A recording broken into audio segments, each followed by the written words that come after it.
Hello everyone. Assalamu alaikum. This is Afifa from Afifa Storybook. Today I'm gonna make a video on a foreign country, which is Bangladesh. And I am from Bangladesh. I born in Bangladesh and I'm a Bangladeshi, by the way. A lot of people don't know and I speak in Bengali and I'm a Bengali. So for your information that I'm a Bengali. So today I'm gonna make a video about my country. And it's going to be about the people who say we are outsiders because we are living outside of our country. We are not outsiders, to prove our point.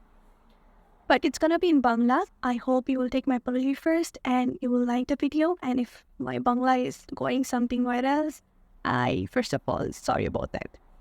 Because in Canada, I'm here being 2 years almost, and I know most of the time I speak in English here 24/7. So that's why my Bangla is a little bit up down.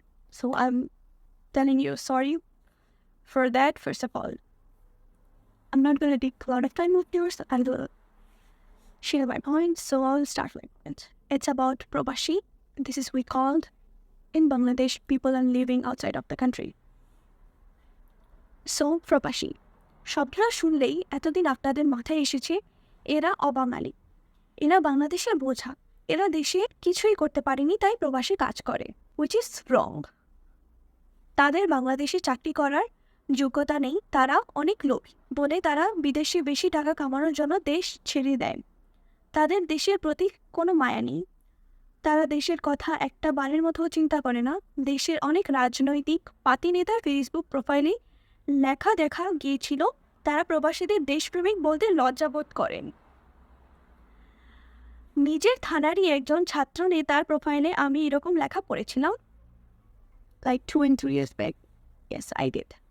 অথচ কোটা বিরোধী আন্দোলনে যখন প্রবাসীদের remittance আটকে গিয়েছিল তখন সেই রাজনৈতিক নেতাকর্মী রেমিটেন্সের জন্য প্রবাসীদের পায়ে পড়তে প্রস্তুত ছিল। কেন মনে হয় জানেন? বিশ্বব্যাংকের হিসেবে রেমিটেন্স উপার্জনে বাংলাদেশ বিশ্বে 8তম অবস্থানে রয়েছে।